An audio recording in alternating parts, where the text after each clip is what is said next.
Tips number 7 दोस्तों, शुरू करने से पहले चैनल को लाजमी सब्सक्राइब कर लें। मैं अपने कमरे में लेटा पूरे दिन की कहानी सोच रहा था कि तभी कुछ देर बाद अम्मी ने खाने के लिए आवाज दी। मैं उठकर नीचे चला गया तो देखा तीनों बहनें वहीं बैठी थीं। अबू बैंक गए हुए थे और अम्मी ने आज छुट्टी ले रखी थी। मैंने देखा कि बड़ी बहनें मुझे घूर रही हैं, तो मैं अपना सर झुकाकर अपनी जगह पर बैठ गया और खाना निकालकर खाने लगा। अम्मी जो बहुत देर से हमें ऑब्जर्व कर रही थीं, उन्होंने कहा, क्या बात है, तुम तीनों में फिर से कोई झगड़ा हुआ है क्या?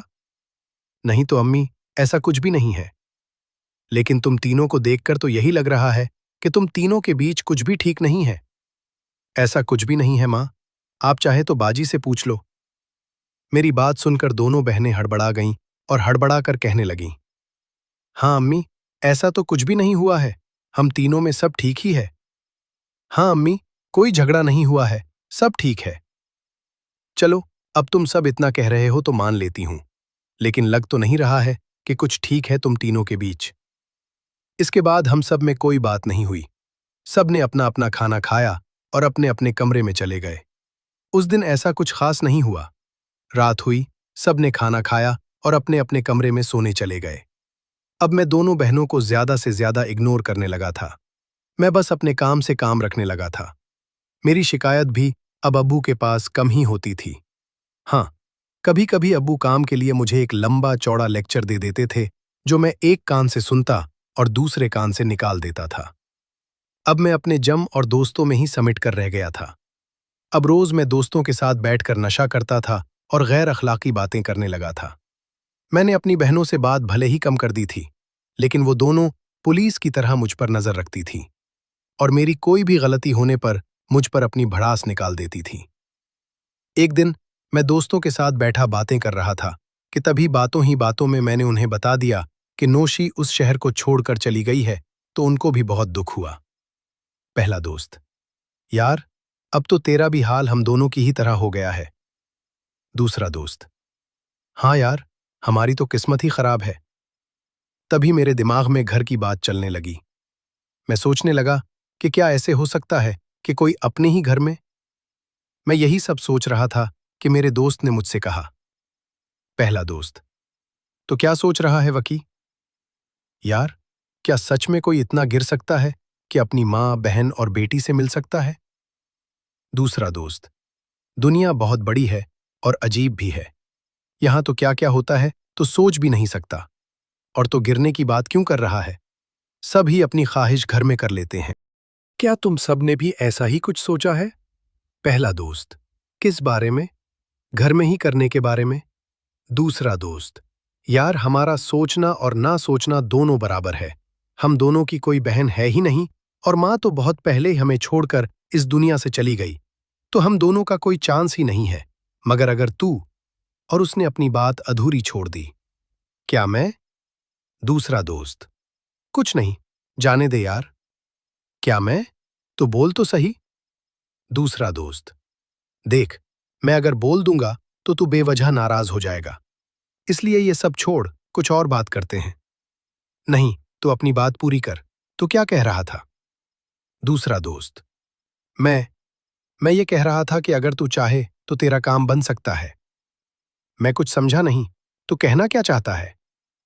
दूसरा दोस्त, अगर तू कोशिश करे तो तू भी घर में ही अपनी ख्वाहिशात पूरी कर सकता है। तेरी तो 3 बहनें हैं, किसी एक को भी पटाकर नौशी की कमी को पूरा कर सकता है। अबे, तेरा दिमाग तो नहीं खराब हो गया है? मैं तुझे अपना दोस्त मानता हूं और तू मुझे ये क्या सबक सिखा रहा है? रुक, अभी तुझे बताता हूं। दूसरा दोस्त, देखा, इसलिए मैं नहीं बोल रहा था कुछ, लेकिन तुमने ही जोर देकर पूछा मुझसे, और वैसे भी मैं तुझसे सिर्फ कह रहा हूं। बाकी तेरी मर्जी है, वैसे कर। मैं कोई तेरे साथ जबरदस्ती तो नहीं कर रहा हूं ना? तुम बोलने से पहले एक बार सोच तो लेते कि क्या बोल रहा है। पहला दोस्त, यार, मेरे हिसाब से तो ये सही बोल रहा है। हम लोगों के तो पहले से ही लाउंदे लगे हुए हैं, कोई भी नहीं है, न घर में और न बाहर। लेकिन तेरे घर में तो बाहर ही बाहर है। किसी को अगर तू पटा लेता है तो तेरी सारी परेशानियां खत्म हो जाएंगी। यार, तुम दोनों बेवकूफ फिर से शुरू हो गए। तुम दोनों का दिमाग कितना खराब हो गया है। अच्छा हुआ तुम दोनों के घर कोई नहीं है, नहीं तो तुम दोनों। पहला दोस्त: हम दोनों के घर में कोई नहीं है, इसलिए तरस रहे हैं। लेकिन वो दिन भी दूर नहीं जब हम लोगों की तरह तू भी तरसेगा। इसलिए हम दोनों की बात मान ले और तेरे घर में जो 3 अनमोल चीजें हैं, उनमें से किसी एक को पटा ले। मुझसे अब उनकी बातें सुनी नहीं जा रही थीं, इसलिए मैं अपनी बाइक उठाकर अपने घर की तरफ चल दिया और रास्ते में अपने दोस्तों की बातों के बारे में भी सोच रहा था। उस दिन उसके बाद कोई खास बात नहीं हुई। सुबह उठकर मैं अपने रोज के जम से फ्रेश होकर बाहर चला गया।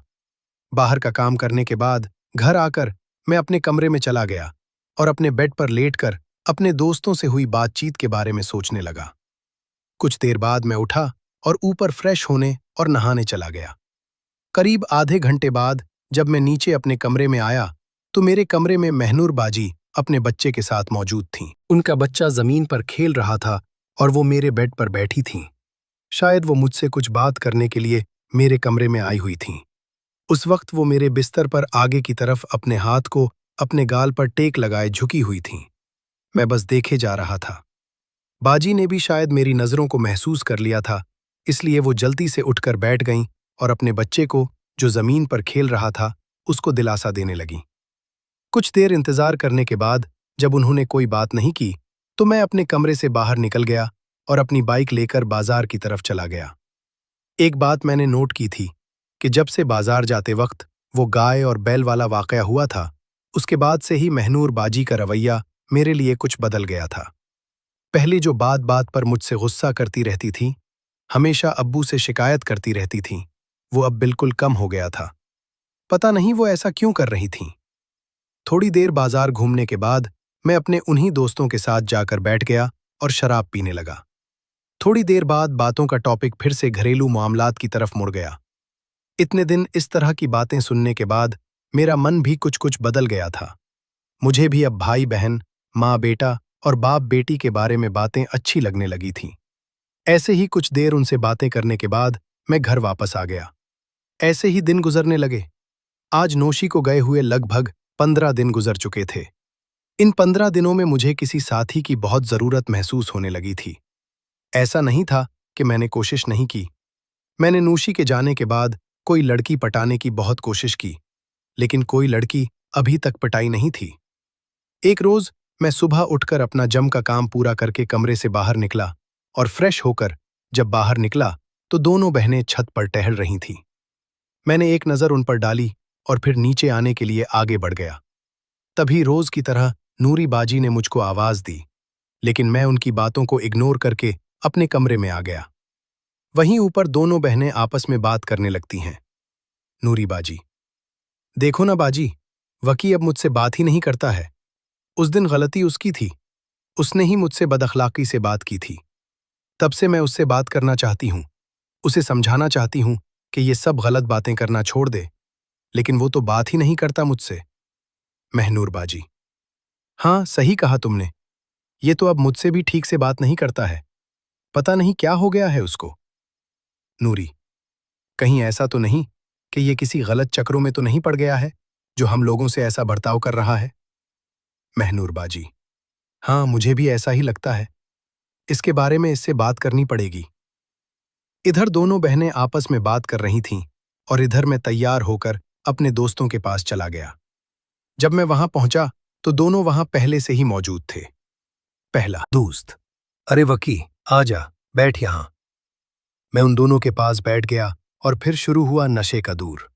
मैं तो वैसे भी कम पीता था, लेकिन वो दोनों ज्यादा ही पीकर थे, तो वो दोनों पीकर टन होने लगे। नशा चढ़ने के बाद फिर वही बातें शुरू हो गईं। पहला दोस्त: यार, अब तो सब्र नामुमकिन है, बहुत मन कर रहा है। दूसरा दोस्त: हाँ यार, मेरा भी यही हाल है, मुझे भी अब करना ही है किसी कीमत पर। पहला ला दोस्त: यार वकी, तेरा मन नहीं करता क्या? नौशी को गए हुए भी तो कितने दिन हो गए हैं। मैं: मन तो बहुत करता है, लेकिन क्या कर सकते हैं, कोई मिल ही नहीं रही है। दूसरा दोस्त: तुझको लड़की ढूंढने की जरूरत ही नहीं है भाई, लड़कियां तो तेरे घर में। दोस्तों, मजीद देखें ट्रिस्ट नंबर 8 में, और इसके लिए हमारे चैनल को लाजमी सब्सक्राइब कर लें और साथ बेल आइकन को भी दबा दें। दोस्तों, किसी भी किस्म की कहानियां या फिर ये कहानी कटिंग के बगैर घर की या बाहर की मुकम्मल कहानियां खरीदने के लिए इस नंबर पर व्हाट्सएप पर राब्ता करें। हमारे पास लातादाद हर तरह की कहानियां, नॉवेल्स मौजूद है। आपको बहुत सी स्टोरीज बहुत अच्छे रेट में मिल जाएंगी।